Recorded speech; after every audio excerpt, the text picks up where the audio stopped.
사랑하는 성도 여러분, 시청자 여러분, 천국 24번째 시간입니다. 지난 시간에는 낙원이 영원한 처소로 주어지는 첫 번째 경우까지 말씀드렸습니다. 바로 예수님께서 달리신 십자가의 한편에 달렸던 강도처럼 죽음 직전에 죄를 회개하고 주님을 영접함으로 구원받은 경우라 했습니다. 이 시간에는 낙원을 영원한 처소로 받게 되는 두 번째 경우에 대해 말씀드리겠습니다. 그런데 먼저 이사야 43장 11절을 보면 하나님께서 말씀하시기를 나 곧 나는 여호와라 나 외에 구원자가 없느니라 하셨습니다. 이 말씀처럼 우리의 구원은 전적으로 여호와 하나님께 달려 있다는 사실입니다. 하나님께서 판단하실 때 구원할 만한 영혼이면 구원하시고 구원할 만한 영혼이 아니면 구원하지 않으시지요. 그런데 우리 하나님은 온전한 공의와 사랑을 이루신 분이기 때문에 그 판단에는 조금도 실수가 없고 틀림이 없습니다. 오히려 공의만으로는 구원하기 어려운 영혼을 크신 사랑으로 인해 구원하시는 경우가 있으며 공의만으로는 천국의 낮은 처소로 보낼 영혼도 사랑으로 인해 더 좋은 처소로 보내시는 경우도 있지요. 성도님들이 이런 하나님을 정녕 아버지라 부른다면 여러분에게 주어진 날들 동안 더욱 마음 깊이 아버지 하나님을 사랑하며 아버지 하나님께서 원하시는 뜻대로 빛 가운데 살아가실 수 있기를 바랍니다. 그래서 사랑하시는 자녀들과 영원토록 함께 하기를 원하시는 아버지 하나님께 큰 기쁨을 드리는 모든 성도님들이 되시길 주님의 이름으로 축원합니다. 사랑하는 성도 여러분, 낙원이 영원한 처소로 주어지는 두 번째 경우는 하나님을 믿은 지 오래됐다 해도 믿음의 성장 없이 믿음의 1단계에 머물러 있다가 구원받은 경우입니다. 초신자라면 믿음이 성장할 시간이 짧았다는 이유라도 될 수 있지만 오랫동안 신앙생활을 했는데도 믿음이 성장하지 않아 계속 믿음의 1단계에 있다가 낙원에 들어갔다면 이는 더욱 부끄러운 구원이 되지요. 그러면 이에 해당하는 성경상의 인물로는 누가 있을까요? 바로 아브라함의 아내였던 사라가 이에 해당하는 경우입니다. 저도 참 말씀 듣고 좀 충격을 받았는데요. 믿음의 조상인 아브라함과 함께한 어떻게 사라가 낙원에 갈 수밖에 없었는가? 그러나 여러분들이 설명을 들으시면 이해가 되실 것입니다. 사라가 왜 낙원에 들어가게 되는지 지금부터 그의 신앙을 살펴보도록 하겠습니다. 창세기 23장 1절에 보면 사라가 127세를 살았으니 이것이 곧 사라의 향년이라 했지요. 175세를 살았던 아브라함에 비하면 사라는 비교적 일찍 삶을 마쳤다고 할 수가 있습니다. 사실 인간 경작의 역사에 있어서 믿음의 조상이라고 하는 하나의 표본으로 세워질 만큼 온전했던 아브라함의 아내라면 사라 역시 대단한 믿음의 소유자가 되었어야 마땅할 것입니다. 그런데 실제로 사라는 그렇지를 못했지요.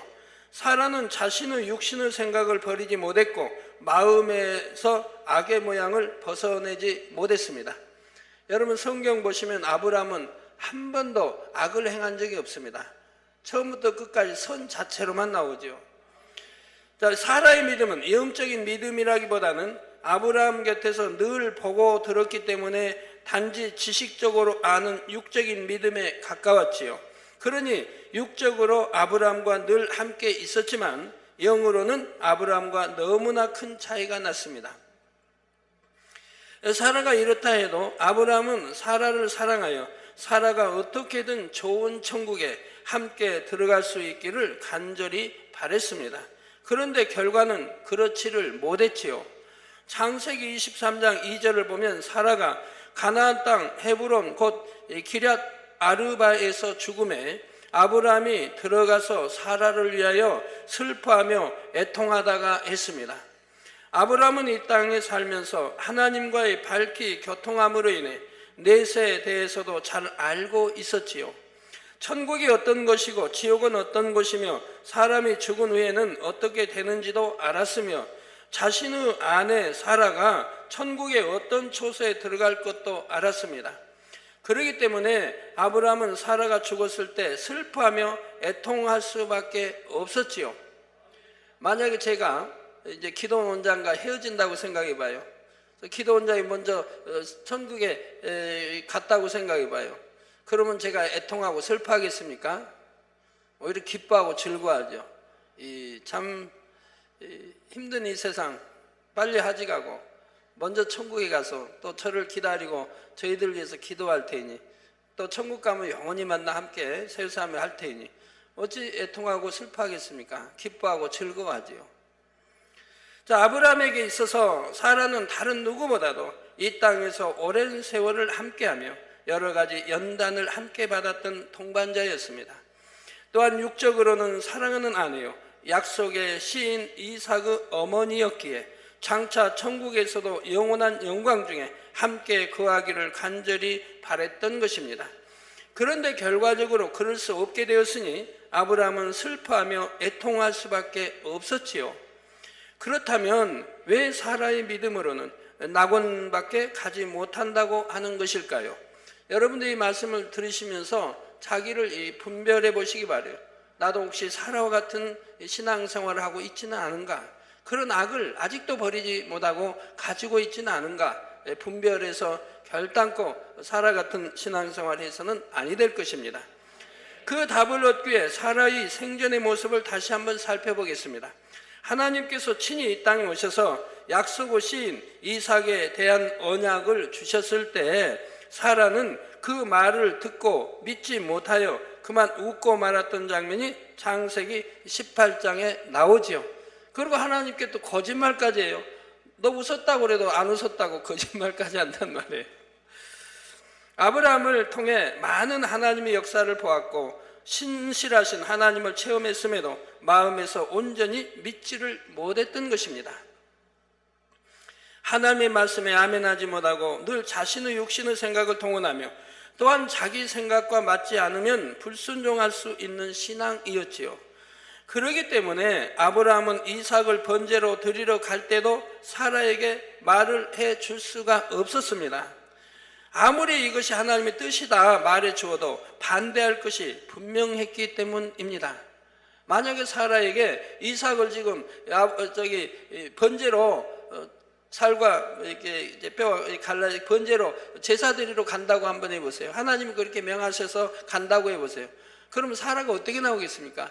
하나님에게까지 얼마나 원망 불평을 하고 참 반대하겠습니까? 하나님은 분명히 약속인데 약속도 안 지키시고 그 우선이 무별 이렇게 열왕이 나오고 이렇게 했는데 약속도 안 지키시고 또 짐승도 아닌데 어떻게 참 노년에 이렇게 참 받은 독자 이삭을 이제는 번제로 바치러 갑니까? 이건 말도 안 된다고 따지지 않겠습니까? 그리고 아브라함이 데리고 가도록 놔둘 리도 없는 것이고요. 그러니 아브라함은 그 아내의 마음을 알기 때문에 아무 말하지 않냐고 그냥 이삭을 데리고 간다 이 말입니다. 이삭도 자기가 왜 가는지 좀 몰랐지 않습니까? 사라가 하나님의 뜻을 쫓기보다는 자기 보기에 좋은 편을 택했을 일이 또 있었지요. 사라는 하나님의 약속을 오래 기다리지 못하고 자기 방법대로 후손을 얻기 위해 자신의 여종인 하갈을 아브라함에게 주었습니다. 그런데 이 하갈이 아들을 낳자 또 어떻게 했습니까? 시기하고 질투하여 결국 하갈과 그의 아들을 쫓아내고 말았던 것입니다. 하나님이 약속하셨으면 믿고 기다려야 되는데 그 약속을 믿지 못했기 때문에 이런 일을 또 만들었고 거기에다가 또 이제 시기하고 질투해서 그의 아들을 쫓아내고 말았더라 이 말입니다. 이처럼 사라는 모든 것을 하나님께 맡긴 것이 아니라 사람 편에서 보기에 좋은 방법을 취했습니다. 사라가 하갈을 어떻게 대했는가를 보면 그 마음에 얼마나 악이 있는지 알 수가 있지요. 시기하는 마음, 질투하는 마음, 자기 유익을 구하려는 마음, 자신의 마음에 맞지 않으면 멀리하고 심지어 상대는 어떻게 되든 자기 보기에 좋을 대로 하려는 마음 등 여러 가지 악의 모양을 발견하게 됩니다. 단지 마음에 담아두는 차원이 아니라 자신이 가진 권세와 위치를 가지고 자기 마음대로 휘두르는 모습이었지요. 왜 아브라함은 사라의 말을 듣고 또 그렇게 이스마엘을 내보내겠습니까? 이런 참 불화하고 힘든 상황에 참 하나님께 여쭙죠. 우리 하나님이 아내의 말을 들으라고 하지 않습니까? 하나님도 사라의 마음을 안다 이 말입니다. 만약 그대로 뒀다가는 늘 싸우고 분쟁할 것이고 자칫 잘못하면 어떤 분란이 일어날지 모르고 아브라함 마음이 얼마나 상해 있고 힘들게 지내야겠습니까? 그래서 참 그렇게 또 아들을 이제 내보내야 되는, 사라의 말대로 듣고 내어보내야 되는, 내어보낼 때는 또 어떻게 합니까? 아브라함은 좀 부유합니다. 바리바를 쌓아서 잘 살도록 내보낼 수도 있습니다. 땅도 줘서 내보낼 수도 있겠고요. 빈손으로 내봅니다. 빈손으로 내보내. 그 아브라함이 또 생각해서, 아들이라 생각해서 바리바를 쌓아서 보냈다고 하면 또 두고두고 사라가 괴롭힐 거니까요. 마음에 두고 있지 않느냐, 어디 있지 않느냐, 몰래 또 뭐 재물 보내지 않느냐 하면서 얼마나 마음에 두고 참 두고두고 또 괴롭게 하겠습니까? 이런 모든 걸 한 아브라함도 그냥 빈손으로 내보내는 것을 볼 수가 있습니다. 물론 기도해야 하죠. 하나님이 지켜주시고 먹여주시고 입혀주시고 함께 해달라고 하죠. 물론 당신은 구약시대로서 내주하시는 성령의 도우심이 없기 때문에 쉽게 마음의 할례를 할 수 있는 때는 아니었으나 그래도 사라는 남편 아브라함을 통해 선이 무엇이고 사랑이 무엇인지 수없이 보았습니다. 그런데도 사라는 단지 악을 마음에 담아두는 차원이 아니라 그것을 겉으로 드러내고 행했던 것입니다. 어떻게 하나의 아들 있는 그 아들을 어떻게 내보내라고 하겠습니까? 내보내라고 설령했다가도 얼른 취소하고 잘못했다고 함께 살자고 해야지요. 또 어떻게 빈손으로 내보내는 걸 보고 있겠습니까? 자기라도 바리바를 싸서 붙여줘야 하지 않겠습니까? 또 하인이라도 붙여줘야 하고요. 자, 그러니 오늘날의 믿음의 단계로 보자면 믿음의 2단계도 미치지 못하는 모습이지요. 믿음의 2단계에 있는 사람은 비록 아직은 육체의 일을 다 벗지 못했다 해도 진리가 무엇인지 들어서 알기 때문에 육체의 일을 버리기 위해 노력하는 사람이고 조금씩이나마 변화되어 가는 사람입니다. 그런데 사라는 세월이 지나도 변화된 것이 아니라 여전히 그 악의 모양을 마음에 가지고 있었고 그것을 겉으로도 드러내는 모습이었지요. 더욱이 사라는 아브라함이라고 하는 훌륭한 신앙의 모델이 바로 곁에 있었음에도 그 마음이나 행함이 변화되지를 못했습니다. 하나님 편에서 보실 때 과연 믿음의 몇 단계로 보시겠습니까? 누가복음 12장 47절에서 48절에 보면 주인의 뜻을 알고도 예비치 아니하고 그 뜻대로 행치 아니한 종은 많이 맞을 것이요 알지 못하고 맞을 일을 행한 종은 적게 맞으리라. 잘못했으니까 맞긴 맞는데 알지 못하고 행했다 이 말입니다. 그래도 잘못했기 때문에 맞긴 맞는다 이 말입니다. 그러나 알고 죄를 짓는 것과 모르고 짓는 것과 다르기 때문에 매를 적게 맞는 거 봅니다. 물은 많이 받은 자에게는 많이 찾을 것이요. 그래서 믿음의 척대 믿음의 1단 똑같은 죄를 지어도 믿음의 1단계가 짓는 것과 믿음의 2단계, 3단계가 짓는 것과 다 다르다 이 말입니다. 만약에 장로요, 내가 목사요, 그만큼 일꾼의 위치에 있으면서 그 신앙과 또 믿음의 1단계 신앙과 통일하다 해도 매를 많이 맞게 돼 있다 이 말입니다. 그래서 물을 많이 받은 자에게는 많이 찾을 것이요 많이 맡은 자에게는 많이 달라 할 것이니라. 이 말씀에 비춰보면 사라는 분명 주인의 뜻을 알고도 행치 않은 경우라 할 수 있고 하나님께로부터 많은 것을 받은 자임에도 하나님께서 찾으실 때에 드릴 것이 없는 사람이라 할 수가 있습니다. 그래서 이 사라로 인해 아브라함 마음이 얼마나 아팠겠습니까?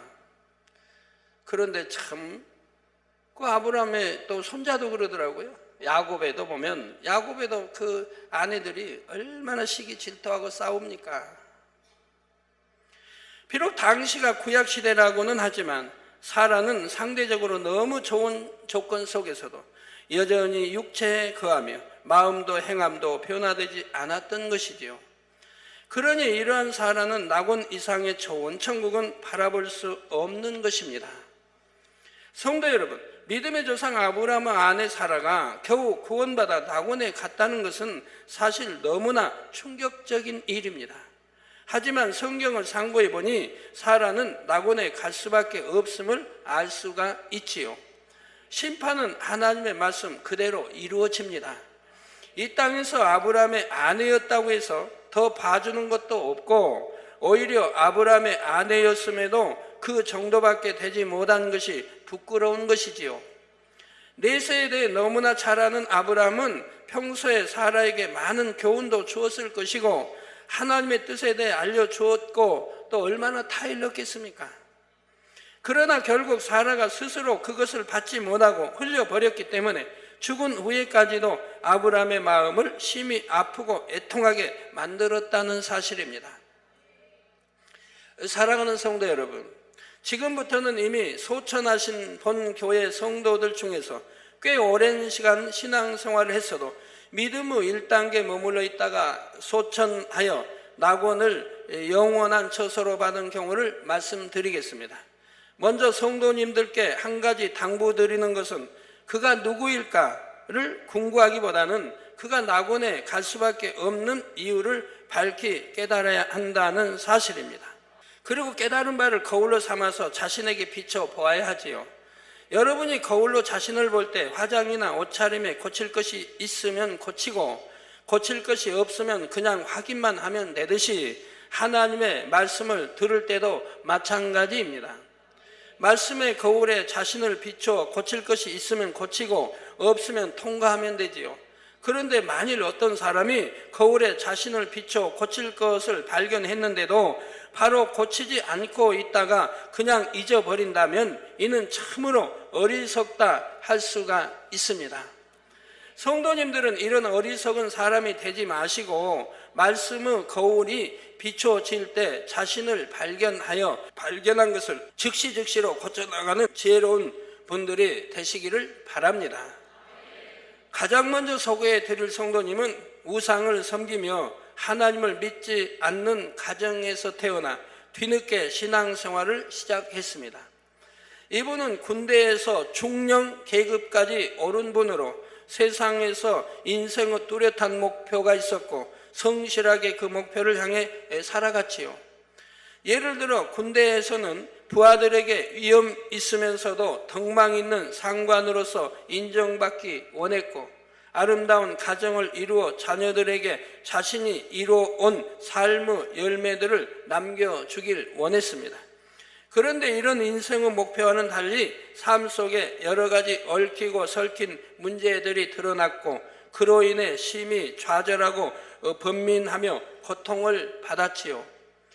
그 와중에 불치병까지 들어 시리에 빠져 있을 때 제 간증숙인 죽음 앞에서 영생을 맛보며 책자를 읽고 본교에 등록하게 되었습니다. 그리고 각종 예배에 참석하고 기도도 했으며 나름대로 하나님께 심음도 있었습니다. 그런데 왜 이분은 낙원밖에 이르지 못했을까요?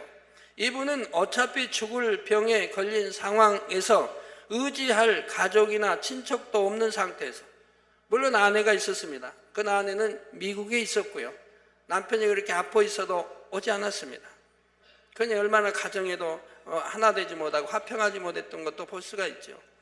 의지할 가족이나 친척도 없는 상황에서 하나님을 의지하기 위해 교회에 나온 것이었습니다. 그리고 많은 권능의 역사를 보고 들으니 나도 이곳에 있으면 혹여 나음을 입을 수 있겠지라는 생각에서 이런저런 행함을 보였던 것입니다. 즉 믿음으로 심고 믿음으로 행한 것이 아니라 다른 사람들이 이렇게 저렇게 하면 된다고 하니 어차피 다른 방법이 없는 상황에서 그렇게 해 보았을 뿐인 것이지요. 구세주가 되신 주님의 은혜와 사랑에 감사해서 이런 저런 모양으로 심고 행했다기보다는 오로지 자신의 질병을 치료받고자 하는 마음에서 그렇게 행했던 것입니다. 여러분 환자분들 중에도 그래요. 이제 말씀을 들으면 믿음을 갖고 정말 이제 내가 병 고치는 게 문제가 아니라 내가 천국 가는 것이 더 참 감사한 일이구나 하고 이제는 하나님을 사랑하고 이렇게 해 나가야 되는데 어떤 분은 치료받기 위해서만 교회 나오는 분이 있어요. 그러다 결국 치료가 안 되면 떠나는 경우죠. 그러면 그건 전혀 믿음을 갖지 못했다는 얘기예요. 왜? 믿음을 가졌다면 생명이 여기 있고 하나님이 함께 하신 재단이기 때문에 떠날 리가 없습니다. 좋은 천국에 가려고 할 것이고 떠날 리가 없어요. 병만 고치고 있다가 다른 사람들이 기도받으면 나은다 뭐 권능이 있다 하니까 병 고치러 왔다가 안 나오니까 떠난다 이 말이에요. 그러니 전혀 믿음을 갖지 않았기 때문에 하나님이 역사하지 않은 경우라 이 말입니다. 또한 어떤 행함을 보인다 할 때도 자신의 마음에서 확연히 믿는 믿음으로 행한 것이 아니라 다른 사람들이 그렇게 해서 응답받았다고 하니 자신도 그렇게 행해 본 것이지요. 이처럼 하나님께 대한 믿음이나 사랑이나 여러 분야가 치료의 응답을 받기에는 부족했기에 결국 치료받지 못하고 소천하게 되었습니다. 병도 뭐 가벼운 병도 아닌데 그러니 사망에 이르는 병이 이르면 웬만한 믿음 가지고는 역사 받지 못해요. 하나님을 감동시킬 수 있는 그런 사랑과 믿음이어야 되는 거예요. 본인과 그 가족까지라도요. 근데 그런 행함은 전혀 없었다 이 말입니다. 그러나 하나님께서는 이분이 인생의 마지막 기간에라도 하나님을 찾고 하나님을 의지하고자 했던 것을 구원받을 만한 믿음으로 인정해 주셨지요. 그래서 이분은 결국 천국의 낙원을 영원한 처소로 받게 되었다는 사실입니다. 이 땅에서 사는 동안 온갖 슬픔과 아픔을 겪으며 중한 질병으로 고통당하다가 낙원에 이르게 되니 이분은 구원받았다는 것만으로도 감사와 기쁨이 충만하게 되었습니다. 아버지 하나님께서는 이렇게 구원받은 이분이 어떤 심정이었는지를 깊은 기도 중에 알려주셨는데 그 내용을 일부 소개해 드리겠습니다. 정령 육을 벗고 이곳에 올라와 보니 이 몸이 얼마나 자유롭고 행복한데 내가 왜 그처럼 육을 붙들려고 했었는지, 내가 왜 그처럼 생명을 부지하려고 했었는지, 육을 벗고 이곳에 와보니 육을 붙잡고 있었다는 것이 너무나 허무하며 아무것도 아님을 느끼나이다. 이곳에 와 평안과 행복 속에 있는 나를 바라보니 왜 내가 그처럼 허망한 생명을 잡고자 했고 내가 그처럼 허망한 생명 가운데 더 나를 붙들고자 하였는지 그것들이 떠오르며 스쳐 지나갑니다. 이 영혼은 이처럼 아름답고 평안한 곳에 있으므로 이제 아무것도 부러울 것이 없으며 내가 구원을 얻어 이곳에 있다는 자체만으로도 기쁨이 되나이다. 내가 유구 고통을 벗고 이곳에 왔다는 것만으로도 얼마나 내게 위안이 되는지요. 또한 만민의 양떼요 목자의 양떼였다는 것이 내 삶의 모든 열매가 되어 그것만으로도 이곳에서 내 이름을 빛낼 수 있나이다. 나는 지금 너무나 평안하나이다. 내 육을 벗었다는 그것이 너무 평안하고 내 지친 삶을 놓고 이제 이처럼 평화로운 곳에 들어왔다는 것이 심히 기쁨이 되나이다.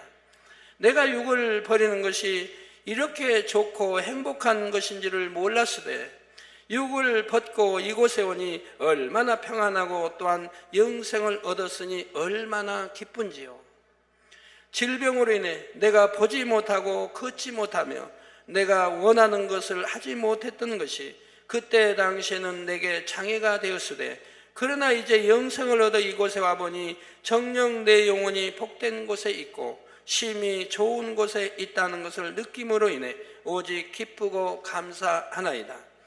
정녕 내가 있는 곳은 1,000층도 아니요 2,000층도 아니요 3,000층도 아니요 새 예루살렘도 아니요 내게 주어진 것은 오직 낙원이지만 그러나 이 낙원에 있는 것만으로도 나는 족하며 감사하고 기쁘나이다.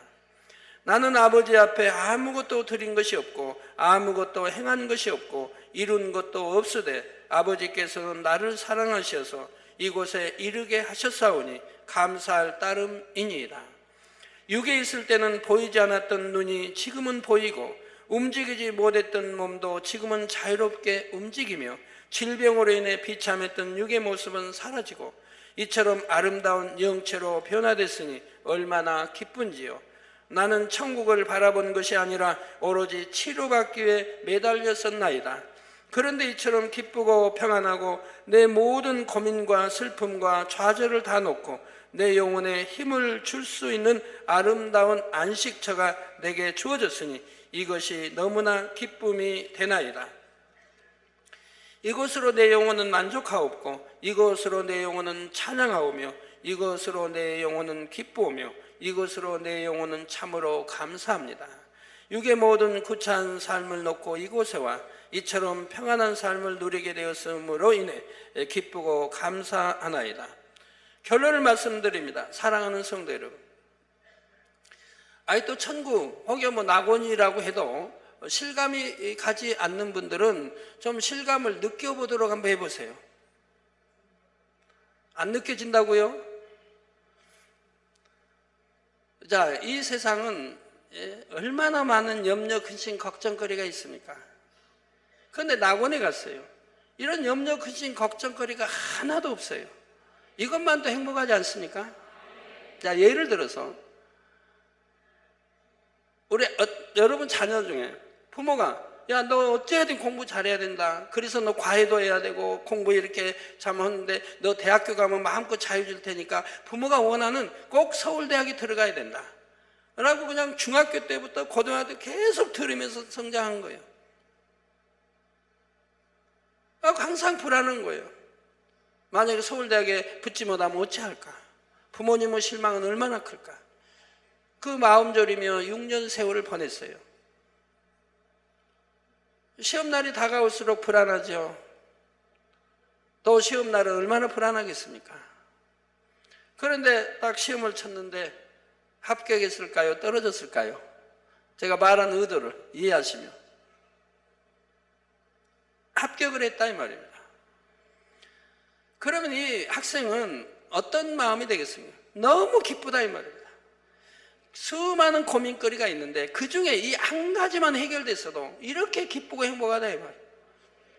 이제는 부모님한테 어머니 아버지 나 이런 거 필요한데 사주세요. 나 그동안 공부하느라고 이렇게 운동도 못하고 다 이렇게 했는데 이제 내게 자유 좀 주셔서 나 좀 여행 좀 다녀오게 해주세요. 친구들로 마음껏 좀 회식도 하게 해주세요. 돈 좀 주세요. 부모님이 다 들어줄 거 아닙니까? 오나 내 사랑하는 아들아, 네가 부모의 말 잘 듣고 공부 열심히 하더니 너 결국 서울대학에 붙었구나. 얼마나 좋아요. 아주 최고 좋은 뷔페에 가서 그냥 먹을 것이고 친구들이 또 얼마나 너 서울대학 붙어서 좋겠다. 또 선배들이 또 선생님이 좋아할 것이고 얼마나 행복하겠습니까? 많은 근심 걱정거리가 이 세상 살다 보면 있는데 한 가지만 해소돼도 이렇게 기쁘고 행복하다 이 말입니다. 근데 여러분 근심 걱정거리가 얼마나 많이 있습니까? 우리 남성 누님들 돈 벌어야지요. 진급해야지요. 무슨 사고 안 당해야지요. 자녀들 걱정해야지요. 자녀들 공부 잘하게 걱정해야죠. 자녀들 세상에 빗나갈까봐 나쁜 애들 또 오락에 빠질까봐 걱정해야죠. 아내 걱정해야죠. 여러분들은 아내들 믿지만은 세상 사람들 불안해서 자꾸 전화하는 거 아니까 아내 어디 있는지. 요즘은 핸드폰이라 속이기 참 좋아요. 저 딴 데 어디가 춤추는 데가 있어도 여기 집인데요, 여기 시장인데요. 얼마나 불안하겠어요. 걱정거리가 한두 가지가 아니에요. 또 내일 무슨 일 당할지 모르니까 돈을 벌어도 많이 벌어서 쌓아둬야 되고 또 집소 사야 되고 집금도 올라야 되고 비싸게 팔아야 되고 그냥 하나부터 열까지 너무너무 많아요. 또 차 타고 가다가 무슨 교통사고 당할지 모르고 나는 운전 잘해도 다른 차가 박으면 그만이니까 비행기 타고 가도 고소공포증에다 그냥 이거저거 출장을 가도 내가 회사가 원하는 대로 해줘야 되는데 잘못하면 어떡하나, 나쁜 사람 만나면 어떡하나, 사기꾼 만나면 어떡하나, 남에게 속으면 어떡하나,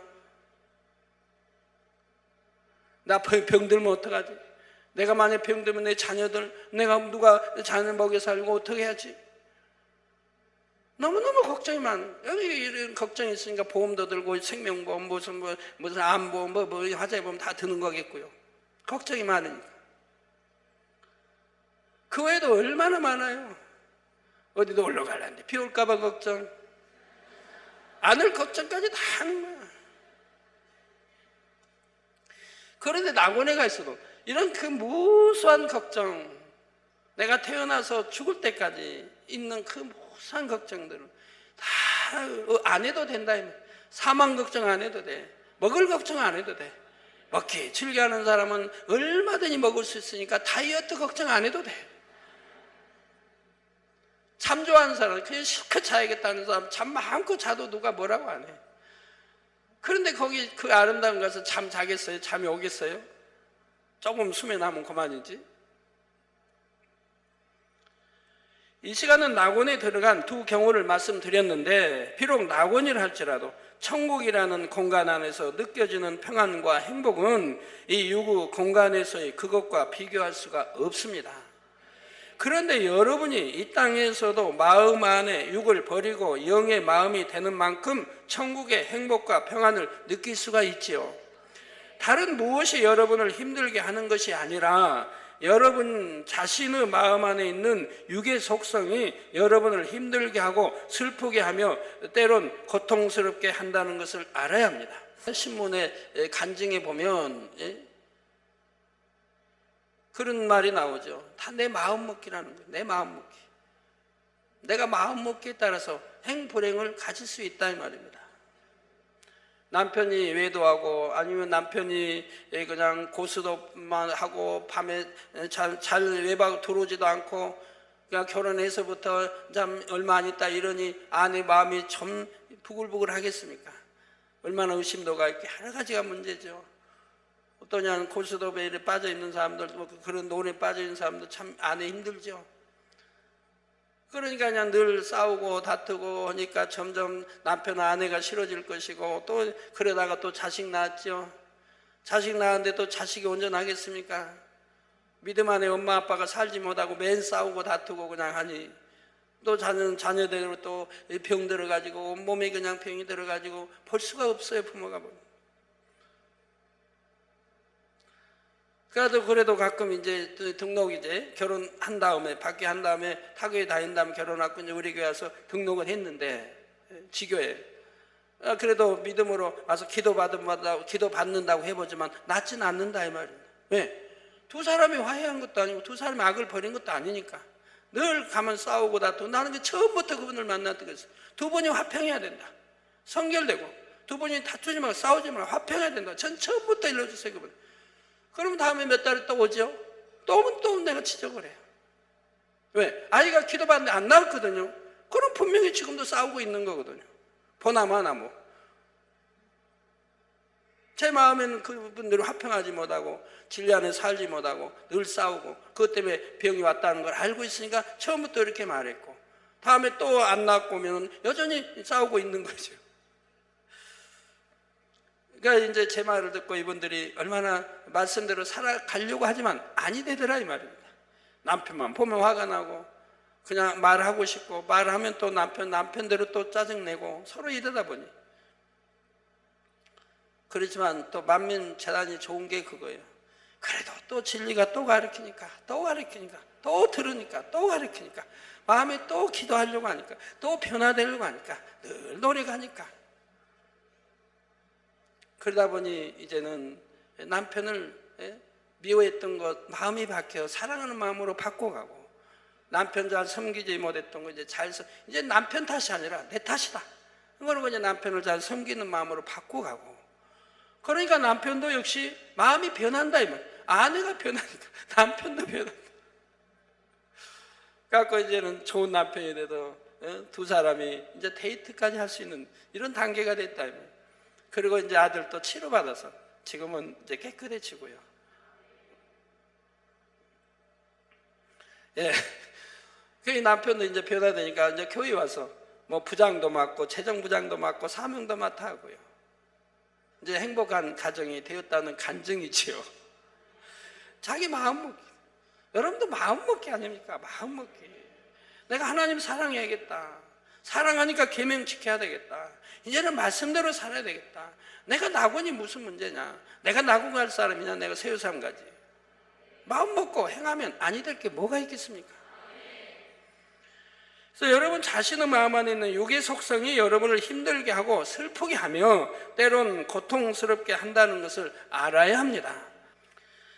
육을 벗고 보니 그 육이라는 것이 얼마나 부질없고 허무하며 무익한 것임을 깨달아진다는 한 영혼의 고백을 듣지 않았습니까? 이 땅에서 신앙생활을 할 때도 마찬가지입니다. 사람에게 인정받지 못하여 속상해하는 것도 부든 명예든 더 갖지 못해 안절부절하며 혹여 빼앗길까 하여 불안하고 초조한 것도 육의 마음이 있기 때문이지요. 가끔 가다 보면 우리 학생들이 기도 받으러 오고 부모님들 기도 받는데 우리 아들이 학교에서 왕따 당하고 우리 딸이 학교에서 왕따 당했다고 그래요. 들어보면 별것도 아닌데, 왕따 당할 일도 아닌데 그것도 마음 먹히죠. 그 학생이 마음 먹히죠. 내가 왕따 당했다고 하지 말고 내가 다른 친구들과 변함없이 내가 마음을 주고 또 먼저 섬기고 우리 진리 배운 대로 얼굴 붉히지 말고 항상 행복한 얼굴로 나 할 일 하면 되잖아. 공부할 거 열심히 하고 왕따 시키면 그냥 그랬나 보다. 나 그냥 공부나 하지. 열심히 하고 그들이 뭐라고 하든 나는 행복하게 대해주고 기쁘게 대해주고 섬겨주고 이렇게 하면은 한 달, 두 달, 석 달 가면 이제 마음들이 친구들이 바뀔 거 아니겠습니까? 또 성령이 그들을 주관할 것이고요. 그래서 왕따가 아닌 사랑받는 친구로 변하지 않겠습니까? 다 자기 마음 먹기죠. 내가 막 왕따 당했다고 속상해하고 힘들어하고 그러고 다른 사람 봐도 그냥 싫고 이렇게 하면 그 왕따가 길어지지요. 또한 하나님께 사랑받기보다는 사람에게 사랑받고자 하는 육의 마음이 있기에 시기와 질투도 나오는 것입니다. 이런 육의 마음을 다 벗어버린다면 진리와 함께 기뻐할 수 있고 받는 것보다 주는 것이 기쁘고 좋으니 내 것을 내어주고 또 내어줄 수 있게 되지요. 그러므로 육의 마음이 영으로 들어가는 데는 부질 없는 것이고 너무도 무익한 것임을 절절히 깨달을 수 있는 성도님들이 되시기를 바랍니다.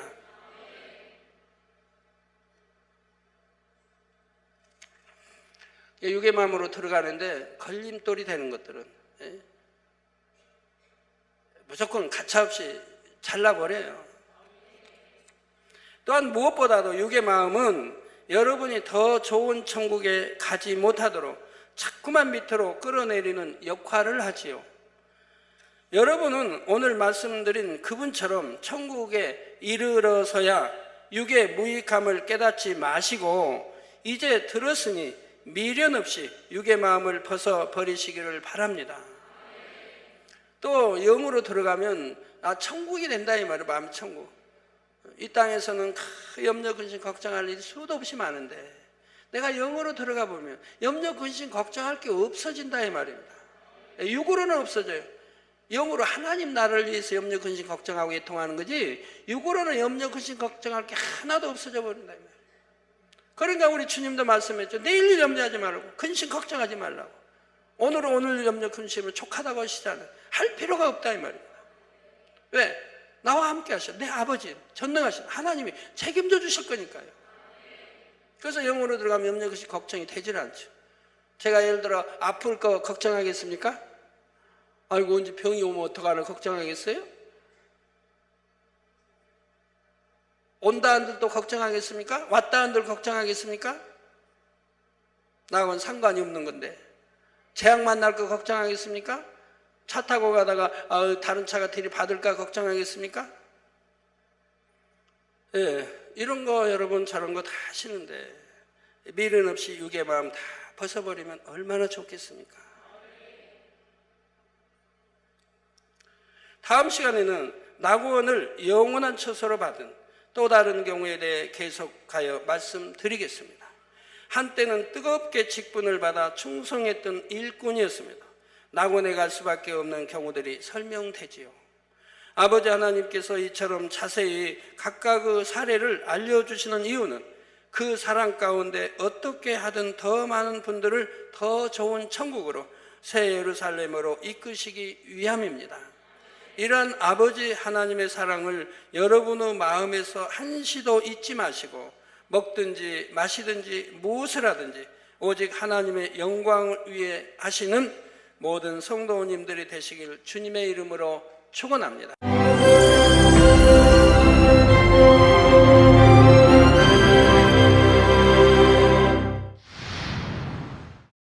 할렐루야. 전능하신 사랑의 아버지 하나님, 이 시간 기도받는 모든 성도님들 위해 안수하여 주옵소서. GCN 방송 시청자들이 인터넷과 화상을 통해 기도받는 지교회와 지성전 그리고 전 세계 하나님의 자녀들 위에도 시공간을 초월하여 역사하여 주시기를 원합니다. 믿어지는 믿음을 주시고 부정적인 생각과 의심의 세력을 물리쳐 주옵시며 모든 시험 환난도 물리쳐 주옵소서. 머리부터 발끝까지 오장육부 뼈 마디마디 온몸의 신경 조직 세포 등 아픈 곳마다 성령의 불로 태우시고 근본의 빛으로 역사하여 주옵소서. 예수 그리스도의 이름으로 명하노니 원수마귀 사단 모든 질병 균 연약함아 물러가라. 빛이 임하라. 모든 불치 난치병도 성령의 불로 태워 깨끗게 하여 주옵소서. 말라리아를 비롯한 모든 풍토병도 물리쳐 주옵소서. 감기, 기침, 열, 몸살, 독감 등 각종 유행성 질병도 다 물러가라. 어떠한 유행성 질병 균도 틈타지 않게 지켜 주옵소서. 위암, 폐암, 간암, 유방암, 자궁암, 대장암, 피부암 등 각종 암과 에이즈, 백혈병, 뇌졸중, 고혈압, 저혈압, 심장병, 폐병, 위장병, 당뇨, 부인병, 피부병, 갑상선 질환과 모든 염증도 깨끗게 하여 주옵소서. 소아마비, 중풍, 관절염, 디스크도 온전케 하여 주옵소서. 요통, 두통, 신경통을 비롯한 모든 통증은 사라질지어다. 간질, 자폐증, 우울증, 조울증, 노이로제 등 모든 정신질환도 물러가라.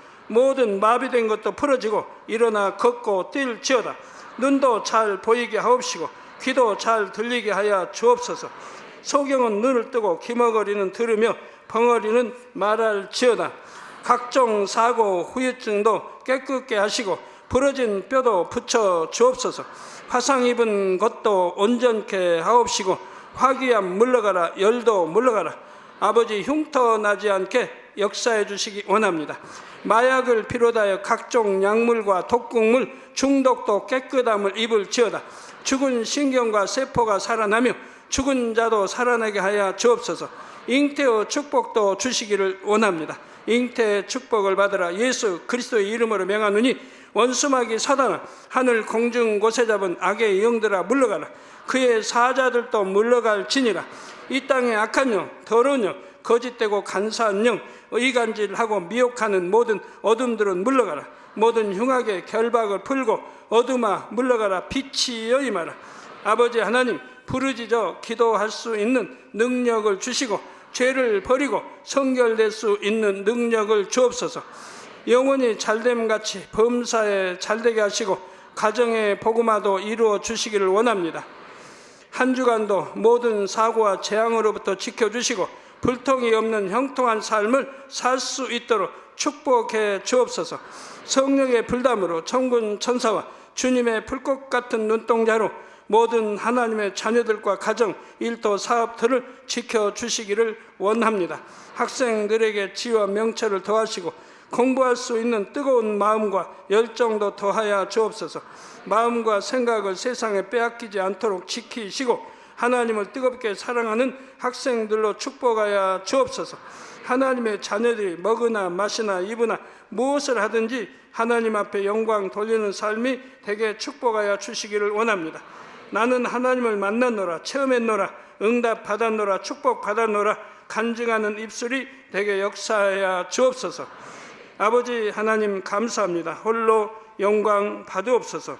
우리 주 예수 그리스도의 이름으로 기도하옵나이다. 아멘.